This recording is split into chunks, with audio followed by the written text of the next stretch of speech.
오늘은 기본결의 우리 교회 생활에 대해서 한번 살펴보려고 합니다. 먼저 하나님의 말씀 사도행전에 있는 말씀 보겠습니다. 사도행전 2장 46절 47절에 있는 말씀 우리 다 같이 한번 천천히 한번 읽어볼까요? 시작. 날마다 마음을 같이하여 성전에 모이기를 힘쓰고 집에서 떡을 떼며 기쁨과 순전한 마음으로 음식을 먹고 하나님을 찬미하며 또 온 백성에게 칭송을 받으니 주께서 구원받는 사람을 날마다 더하게 하시니라. 아멘.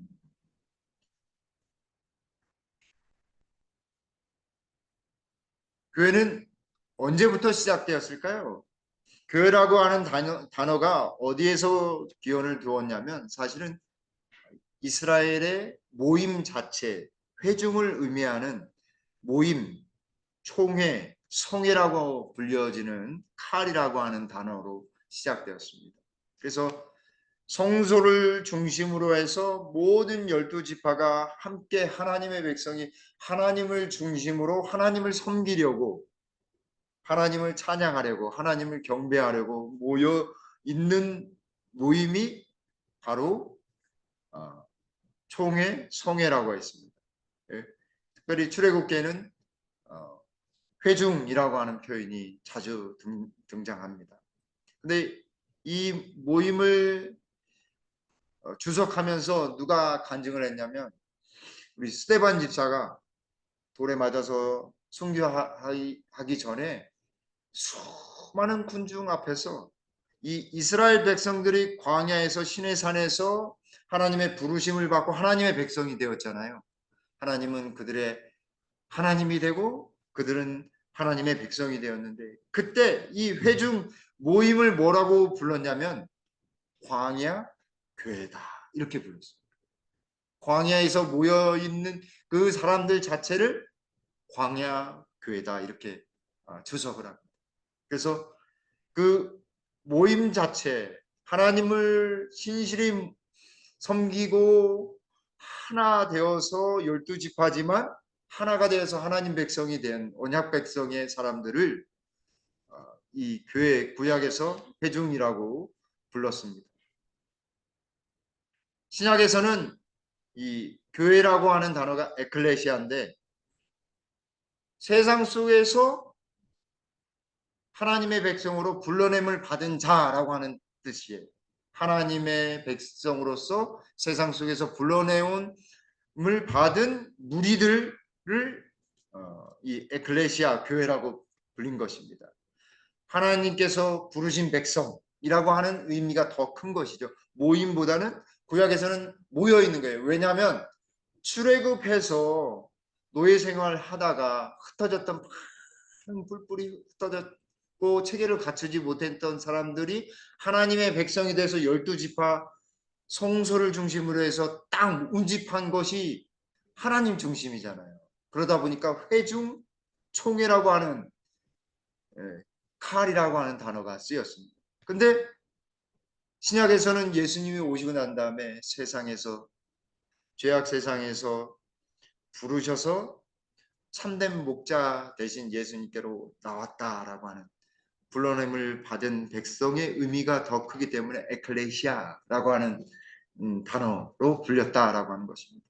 특별히 이 단어는 사실은 이 그리스에서 뭘로 되어 있냐면 이 에클레시아는 백성들 사이에서 백성들 중에서 대표할 만한 사람들이 모여서 회의를 해서 정책을 나누고 나라를 경영하는 것을 의미합니다. 그 모임이 에클레시아예요. 사실 세상이요 수많은 사람들이 있잖아요. 그렇죠? 우리 옆나라 인구 많은 나라 어느 나라죠? 중국이잖아요. 중국이 그렇게 많아도요. 영적으로는 한국을 못 당합니다. 왜 그런지 아세요? 교회가 엄청 많습니다. 교회가요. 우리 사호동만 해도요. 얼마 정도 될 것 같아요. 제가 도로 다녀 보니까요. 30군데가 넘어요. 교회만요. 큰 데만 15교회가 되고요. 전부 다 합치면 막 굉장히 많습니다. 제가 40 참 교회를 세고서는 안 셌어요. 왜냐하면 더 이상 셀 의미가 없다라는 생각이 들더라고요. 거의 한 블록에도 여러 교회가 있는 것을 볼 수 있습니다.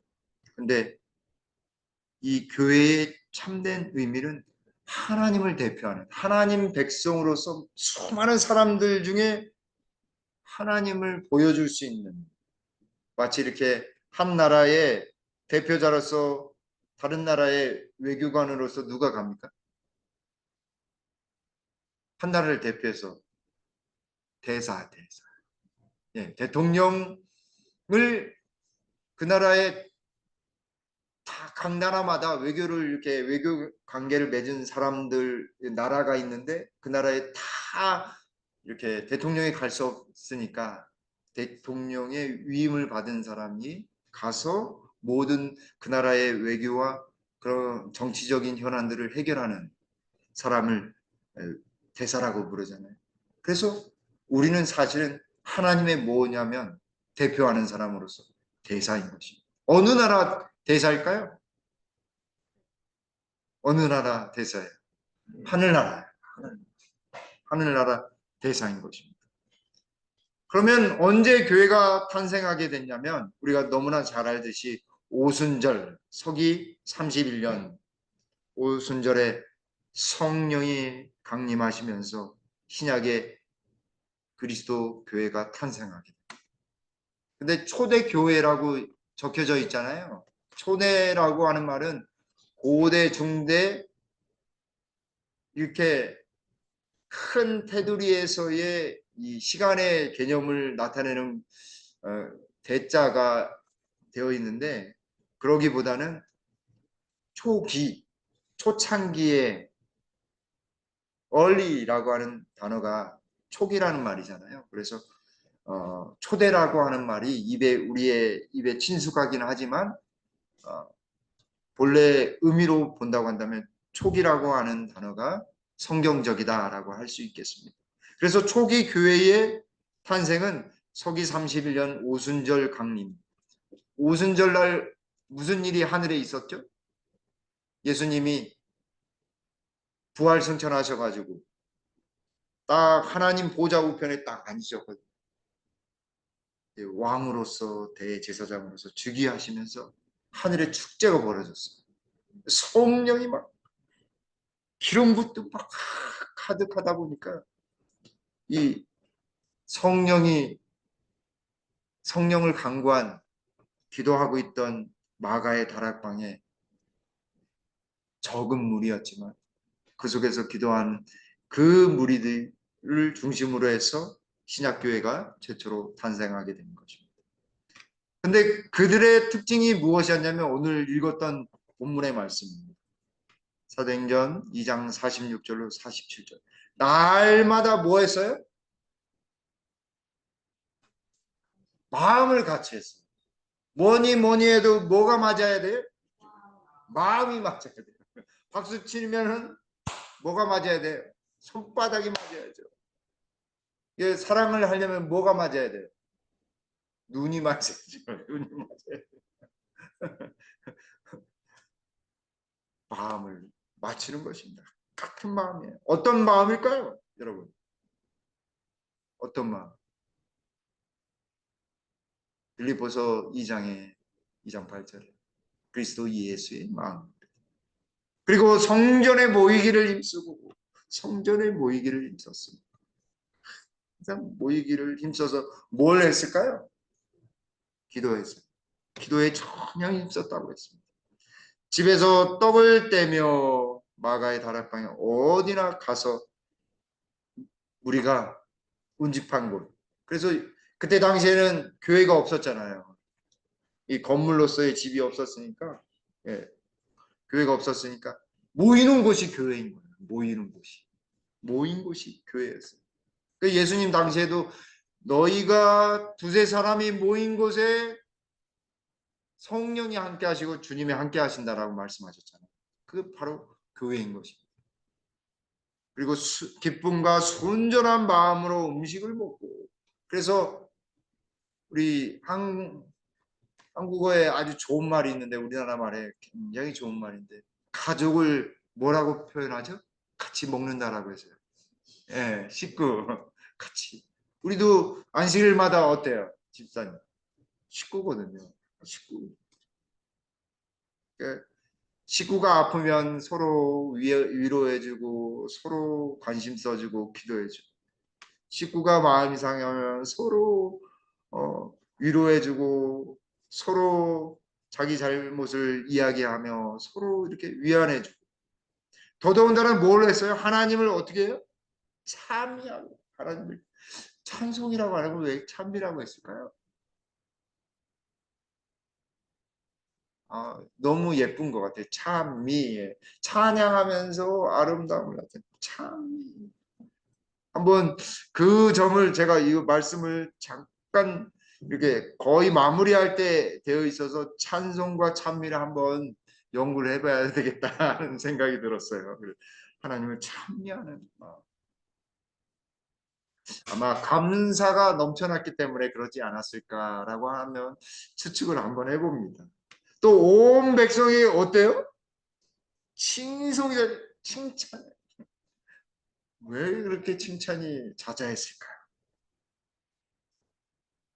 사랑이 넘쳤기 때문에 그러지 않았을까요? 그죠? 많은 사람들을 도와주고 가장 선함을 나타내 줬던 사람들. 서로 도와주려고 하고 서로 기도해 주려고 하고 서로 챙겨 주려고 하고 그래서 주께서 구원받는 사람을 날마다 어떻게 하셔요? 더하게 하시려. 이게 교회 성장의 비결인 거예요. 교회. 교회가 왜 성장이 안 하냐면 마음을 같이 화목해야 돼요. 그리고 성전에 모이려고 힘써야 돼요. 그리고 함께 떡을 떼고 기쁨과 순전한 마음으로 함께 먹고 하나님을 찬미하고 그리고 날마다 이웃에 저 교회는 정말 꼭 있어야 되는 교회다. 사우동에 가서 동장님이 여성분이시더라고요. 아주 얼굴이 막 바짝바짝 하셔서 여쭤봤더니 교회 다니신다고 그러시더라고요. 교회 다니시는 저 목사님 저보다도 더 깍듯이 인사를 이렇게 하시면서 하시는데 해마다 우리 교회가 그렇게 후원금을 하시니까 우리 사우동에서 이렇게 계속해서 하시는 데는 우리 김포교회밖에 없다고 이야기해 주시더라고요. 10여 년이 넘게 계속 어렵든 교회가 어렵든 안 어렵든 항상 변함이 없이 이렇게 도와주는 거예요. 가끔씩 제가 남는 뭐 이렇게 물품들 있으면은 사우동 그쪽에 무슨 냉장고가 있어요. 음식 냉장고가 있는데 거기다 이렇게 넣어놓고 두유도 갖다 놓고 막 그랬었거든요. 보든 안 보든 제가 이제 갖다 놓겠다고 했으니까 이제 실천을 하는 거죠. 그래서 그 사회복지 공무원 그 담당 선생님한테 이렇게 가끔씩 가면 목사님 오셨냐고 이렇게 인사하기가 사실은 지나가면서 인사하는데 금방 지나가니까 인사를 놓칠 수 있는데 꼭 들어가면은 꼭 인사를 하시더라고요. 아는 척을 해주셔서 감사하더라고요. 그것도 하나님을 나타내는 일이고 칭송받는 일이 아닐까 하는 생각을 해봤습니다. 여러분 교회에 여러분 출석하는 것이 우리에게 얼마나 도움이 되는지 아십니까? 히브리서 10장 24절로 25절 서로 돌아보아 사랑과 선행을 어떻게 해요? 격려하며 격려해줘요. 모이기를 패하는 어떤 사람의 습관과 같이 하지 말고 오직 권하여 그날이 가까움을 볼수록 더욱 그리하자. 더욱 재림이 징조가 더욱 확실히 나타나는데 우리가 어떻게 해야 될까 고민하지 마시고요. 이 말씀대로 실천하면 됩니다. 사랑으로 항상 돌보시고 선행하고 칭찬해주고 칭찬하면 무엇도 춤춰요? 고래도 춤춥니다. 아유 목사님 감사합니다. 설교 말씀 별거 아닌데요. 목사가요. 있습니다. 제 눈이 거의 안 보일 정도로 막 웃어대는 거예요. 그리고 음식하신 분들은 아우 너무 잘 먹었다고 감사하다고 작은 거 이렇게 아우 정말 오셔서 너무너무 좋다고 이 작은 말 한마디로 행복을 실천할 수도 있고 또 서로 격려함으로써 우리가 재림을 준비할 수 있다. 이것이 재림을 준비하는 것이지 다른 것이 아니란 사실입니다. 여러분 교회를 하나님이 왜 주셨을까요? 교회가 있는 목적이 무엇일까요? 그것은 사람을 구원하기 위함. 사람을 구원하기 위해 세우신 하나님의 목적된 기관이 바로 교회예요. 그래서 또 한 가지 무엇이냐면 그 구원의 목적을 두었기에 봉사를 하는 것입니다. 서비스. 어디 가면 서비스 받으시면 어때요? 아, 음식이 이렇게 나왔는데 아, 이건 서비스입니다. 되게 좋으시잖아요. 그죠? 봉사를 하는 거예요. 정말 서비스하는. 그 사명은 온 세상에 복음을 전하는 여기에 초점이 맞춰지면 흔들리지 않거든요. 근데 이것을 놓치게 되면 우리가 흔들립니다. 신앙도 마찬가지. 그래서 여기 태초부터 하나님은 당신의 교회를 통하여 당신의 충만함과 풍족을 온 세상에 나타내시려고 계획하셨다. 그래서 교회를 허락하신 것입니다. 하나님께서 어두움에서 불러내어 그의 기이한 빛 가운데 들어가게 하신 교인들은 하나님의 무엇을 나타내야 된다고요? 그래서 영광을 나타내요. 영광. 내가 말 한마디도 무엇을 위해서 해야 되겠어요?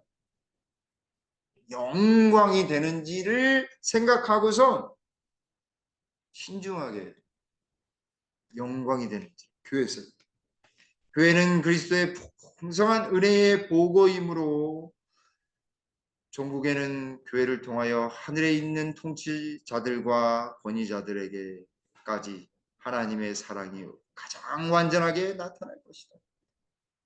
제7회 안식일 예수 재림교회를 통해서 이렇게 연약하고 흠 많고 결점이 있더라도 하나님은 어떻게 하시냐면 그것을 통해서 하나님의 은혜의 복음이 하나님의 사랑이 온전히 나타나기를 하나님은 계획해 놓으셨다는 사실. 그게 우리의 사명이고 우리의 권리인 것입니다. 특권인 것입니다.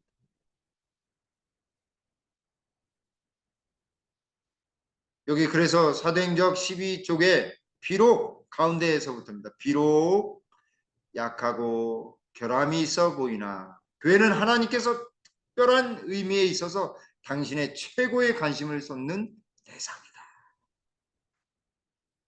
교회는 하나님의 은혜가 실현되는 장소로서 하나님은 그 안에서 심령을 변화시키는 당신의 능력을 나타내시기를 기뻐하신다. 제가 지지난 주에 벌써 3주가 지났네요. 교회를 잠깐 비웠는데 다른 교회에서 주말 공회 했었잖아요. 근데 말씀을 쫙 전했는데도 마음이 막 허전해요.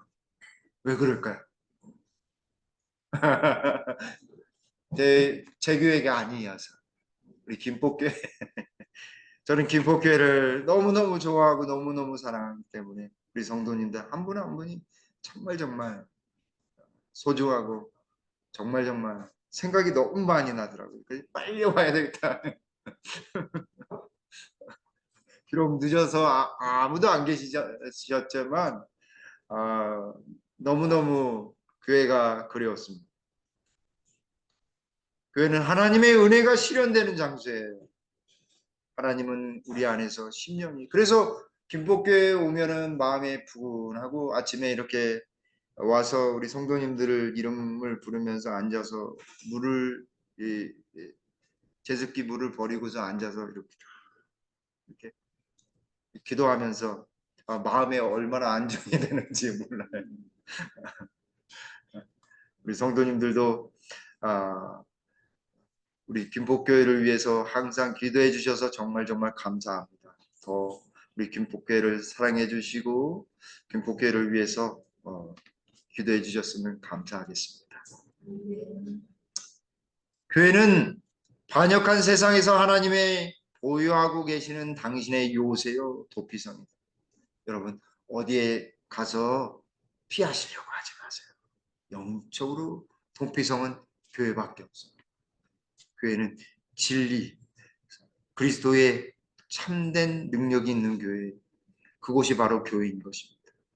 태초부터 충성스러운 백성들이 지상의 교회를 설립하였다. 매 시대마다 주께서는 그의 파수꾼들을 가지고 계셨는데 그들은 저희가 살았던 세대에 충성스럽게 증언을 전하였다. 제가 원문을 보니까 여기 사도행전 11쪽에 이 충성스럽게라고 하는 표현이 뭘로 되어 있는가? faithful, faithful, faithful. 신실하게 하나님을 믿음직스럽게 믿음을 가지고서 어, 하나님께 대한 믿음을 변함없이 항상 그렇게 증언하고 그렇게 살았다라고 하는 것입니다. 매 시대마다 교회가 있었다라고 하는 말씀을 하고 계신 것입니다. 이런 생각 해보시지 않으셨나요? 혼자 예배드려도 되지 않나요? 어떻습니까? 많은 사람들과 함께 하는 것이 너무 버거워가지고 제가 혼자 예배 드리려고 합니다. 저도 360품에서 이렇게 다녔었는데, 한번 직장 생활을 했었는데, 그때도, 혼자 예배 드려도 되지 않나요? 이렇게 하는 계장님이 한 분 계셨어요. 미국에서 캐나다에서 오셨었는데, 가족들이 아직 안 오고 혼자 있으니까, 혼자 생활하다 보니까 그런 이야기를 하셔가지고. 근데, 어, 그때 여러 사람들이 머리를 써가지고 궁리한 끝에 그러면 안 됩니다. 성경적이 않습니다. 그럼 성경에 어디 있나요? 이렇게 물어보셨는데 그때 논란이 있었지만 어찌되었든 같이 함께 예배를 잘 드렸습니다. 끝까지. 그걸 한번 좀 살펴보려고 합니다. 첫 번째는 함께 예배를 드리는 것은 우리의 영적 성장에 아주 직접적으로 관여가 된다는 사실. 서로 보이지 않는 이 경계와 관계가 있다는 사실. 남편과 아내. 남편이 있으면 어때요? 식사하실 때도 좀 그래도 대충 먹지는 않으시잖아요. 그죠? 그래도 차려줘야 되잖아요. 그죠? 자녀들이 있으면 차려줘야 되잖아요. 그죠? 그런 것처럼 보이지 않는 경계와 그런 구분하는 점들이 있습니다. 그래서 교회에서 하나님 앞에 경외하는 마음으로 예배를 드리는 것은 정말 신자로서 매우 중요하다는 사실.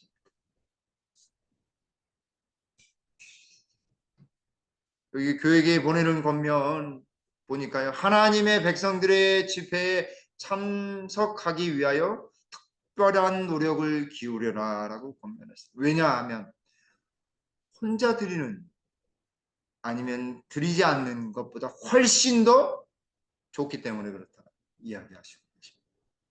모든 가능한 영적 유익을 얻지 못할 구실을 만들지 말라고 되어 있는데 영적인 유익을 훨씬 더 우리 김포교회에서 그리고 줌으로도 충분히 누릴 수 있다는 사실.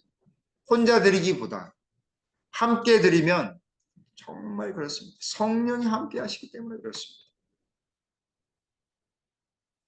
두 번째는 함께 교제하는 것입니다. 함께 모였지만 모임 중에 한 시간도 말하지 않을 수도 있지만 우리가 앉아 있는 것만으로도 에너지가 우리에게 느껴집니다. 다 집사님들 다 느껴지고요. 얼굴 표정 하나하나 다 이렇게 느껴지고요. 다 그것이 별거 아닌 것처럼 보이지만요. 정말 중요한 영적인 교제이고 또 안식일 날 함께 모여서 예배드리면서 교제하면서 그리고 식사도 하면서 그런 집회마다 함께 했을 때 아주 필수적인 교제를 우리가 나누기 때문에 그렇습니다. 그래서 사도행전 2장 42절에 저희가 사도의 가르침을 받아 서로 교제하며 떡을 떼며 기도하기를 어떻게 한다고요? 힘썼다.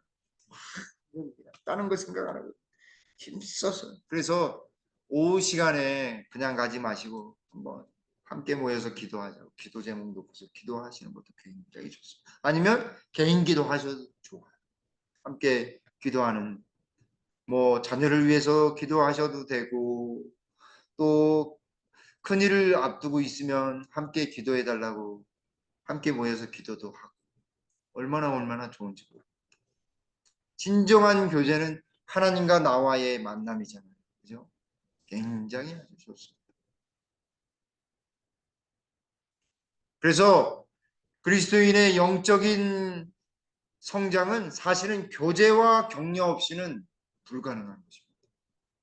여기는 하나님께서 우리와 교제하는 것뿐만 아니라 나와 함께하는 이들과 교제하고 서로 격려해 준 일이 매우 중요하다는 사실. 제가 어떻게 알았냐면 저기 화단 쪽에요. 보시면 우리 유옥화 집사님이 국화를 이렇게 작은 화분에다 담아 놓으셨는데 동떨어져서 이렇게 놨다가, 지금은 좀 시들시들합니다. 너무 더워가지고. 그런데 살짝 옆으로 저쪽 꽃밭 쪽으로 그냥 다 다닥다닥 붙여놨더니요, 얘가 다시 살아났어요.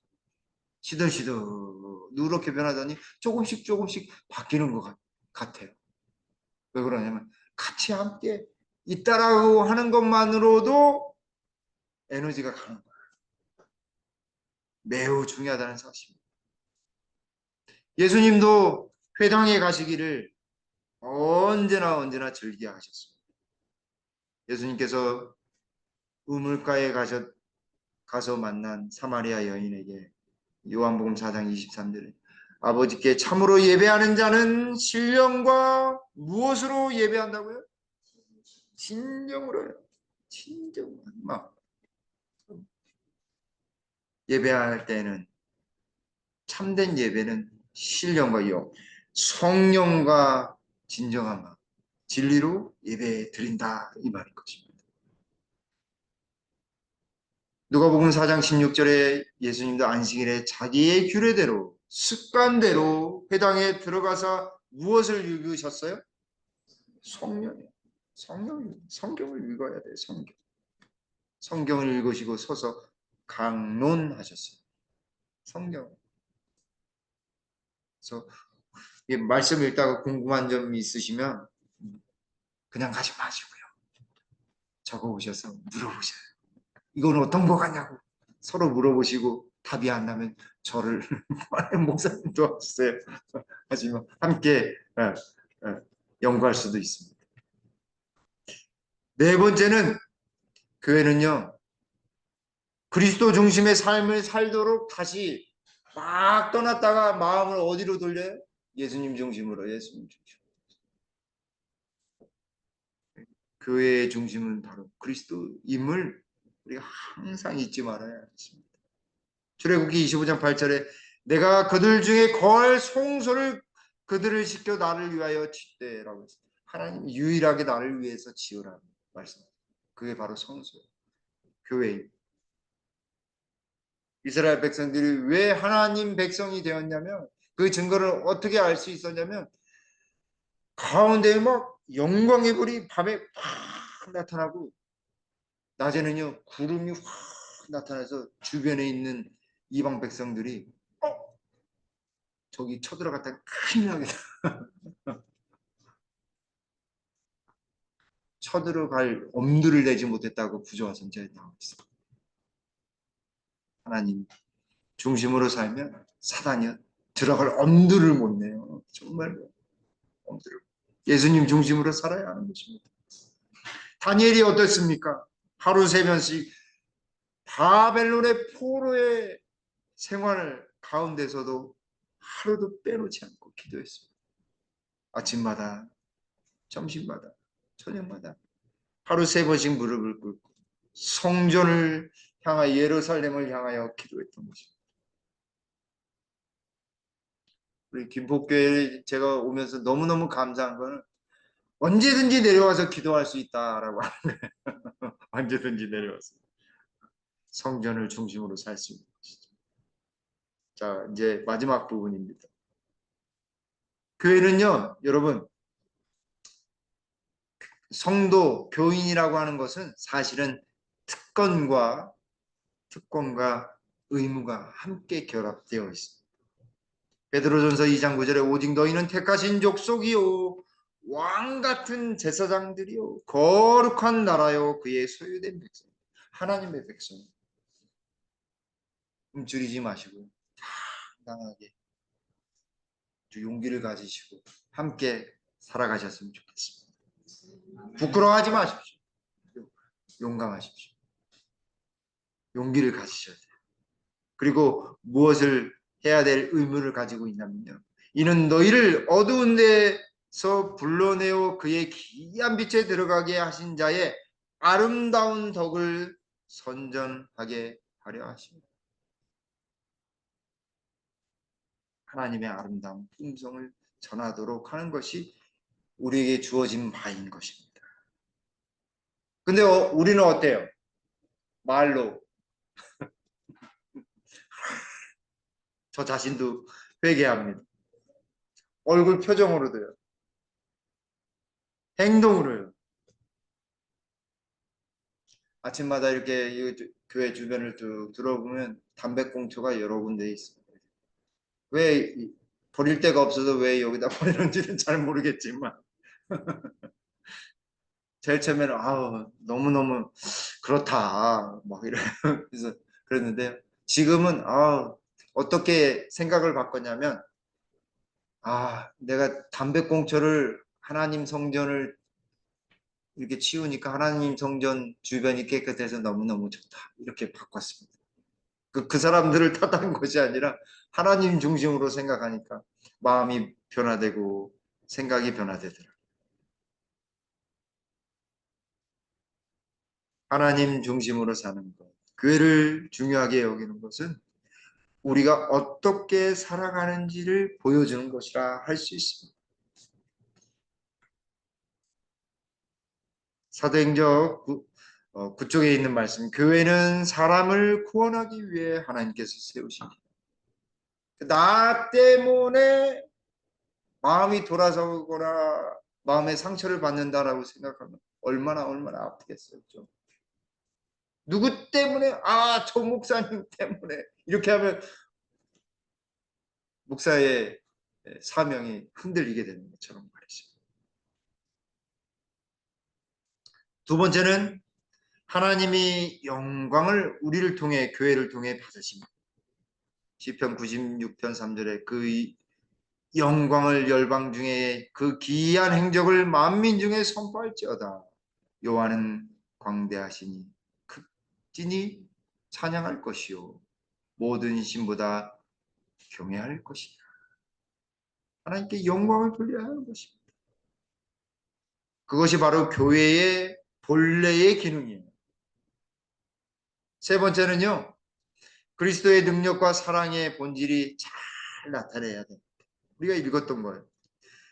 말씀인데 그 앞부분 안 읽은 말씀만 잠시 살펴보겠습니다. 믿는 사람이 다 함께 있어 모든 물건을 서로 통용하고 또 재산과 소유를 팔아 각 사람의 필요를 따라 나눠주고 날마다 마음을 같이 날마다 마음을 같이 얼마나 공감하고 얼마나 사랑이 넘쳤길래 이러한 일을 했을까. 정말 하나님이 보시기에 합당한 모습이 아닌가 생각이 듭니다.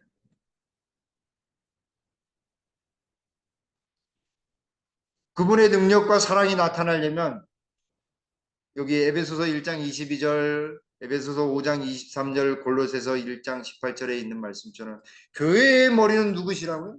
목사가 아니에요. 교회의 머리는 장로가 아닙니다. 교회의 머리는 어느 한 사람에 있지 않아요. 교회의 머리는 누구시라고요? 예수님이에요. 예수님이시라는 사실을 분명히 나타내 주어야 하는 것입니다. 그게 교회의 사명인 것입니다. 그러므로 교회에 분명한 하나님이 명하신 분명한 뜻이 있을까요? 분명한 뜻이 있습니다. 목적이 있는 것입니다. 하나님의 심판의 소식과 구원의 복음을 전해야 될 분명한 것이 우리에게 주어진 바 되었습니다. 고린도후서 5장 10절과 11절에 우리가 다 반드시 그리스도의 심판대 앞에 드러나 각각 선악간에 그 몸으로 행한 것을 따라 받으려 함이라. 우리가 주의 두려우심을 알므로 사람을 권하노니 우리가 하나님 앞에 알려질 것이요 하나님 앞에 서게 되는 것입니다. 또 너희의 양심에도 알려져 하나님 앞에 서고 양심 앞에서 성령의 음성을 들어야 하는 것입니다. 그러니까 가장 정결한 곳이 어디에 해야 돼요? 교회에 해야 되는 것입니다. 사랑하는 성도 여러분, 우리의 삶 속에 정말 하나님 앞이 아닌 곳이 없잖아요. 그죠? 그리고 항상 우리 마음속에 양심이라고 하는 성령의 음성이 들리잖아요. 그런 하나님 앞 임재의 경험과 성령의 음성을 날마다 체험하는 그런 우리 김포교회 모든 성도님들 되시기를 간절히 바라겠습니다. 예화를 통해서 말씀을 줄이겠습니다. 우리 어느 한 교회에 설교를 못하는, 저보다도 더 못하는 목사님이 계셨대요. 성경 말씀 이렇게 읽고 난 다음에 주저리 이야기하는데 그냥 한 소리 듣고 귀로 한쪽 귀로 듣고 한쪽 귀로 흘려야지만 그냥 뭔 소리 하는지를 도저히 모르겠어가지고 성도님들이 한 분 한 분 떠나가다가 세 분만 남았대요. 한 분은 아내고 한 분은 자녀고 한 분은 수석 장로님 한 분밖에 안 남았어요. 그래서 목사님이 울면서 제발 설교 말씀을 잘하게 해달라고 하나님 앞에 굴면서 기도한 다음에 도저히 그날 저녁에 말씀을 전해야 되는데 입이 떨어지지 않는 것입니다. 왜냐하면 아무도 수석 장로님도 그날 편찮으셔서 못 오고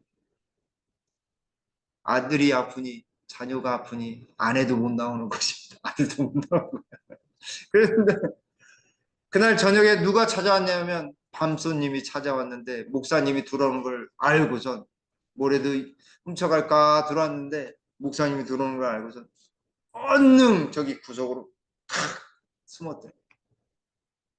근데 목사님이 울면서 하더니 설교를 하기 시작하는데 뭐 성경책을 하나 읽더니 뭐 주저리주저리 이야기하는데 무슨 소리인지 도무지 알아듣지 못하겠더래요. 그런데 예화로 자기 간증을 합니다. 자기가 어떻게 살아왔는데 이렇게 하나님이 나를 도와주셨다라고 하면 눈물을 펑펑 쏟으면서 그렇게 간절히 하는데 그 간증을 듣고선 이 밤손님이 눈물을 흘리면서 은혜를 받아가지고 하나님 용서해달라고 용서해달라고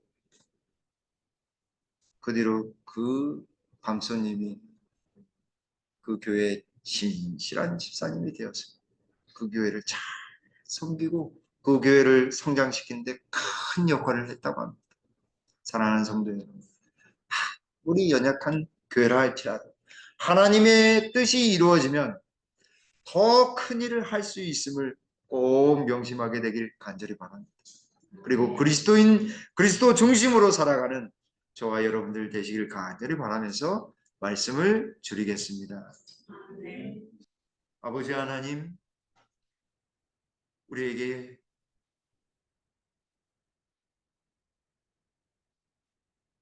귀한 김포교회를 허락하시니 주님 감사합니다. 사랑하는 성도님들을 허락하시니 주님 감사합니다. 그리고 사랑하는 가족들을 주셨사오니 너무너무 감사합니다.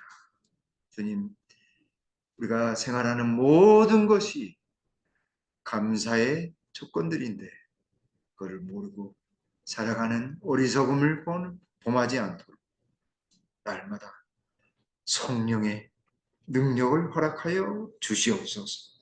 주님, 이 무더위 가운데 우리 성도님들 한 분 한 분 기억해 주셔서 언제나 안전하며 늘 기쁨이 있게 해주시고 지치지 않도록 영육간에 강건함 허락하여 주시옵소서.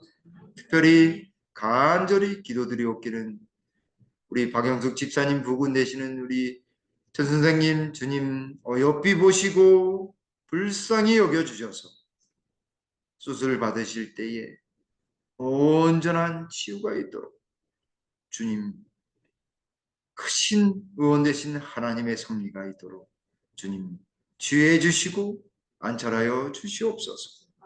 의료진들에게 주님 함께 하셔서 가장 적절한 수술이 되게 하시고 우리 최 선생님이 온전한 회복이 될 때까지 가장 좋은 의료진들의 시술을 받아서 그전보다 더욱 건강할 수 있도록 하나님 인도함 베풀어 주시옵소서. 우리 성도님들도 함께 기도할 때에 하나님 그 기도에 응답해 주셔서 우리 성도님들 가정에 하나님의 귀한 살아계신 능력을 체험할 수 있도록 주님 역사해 주시옵소서. 돌아가는 발걸음도 우리 주님의 귀한 천사가 안전하게 보호해 주시옵기를 우리 구주 예수님의 이름으로 간절히 기도 올리옵나이다. 아멘.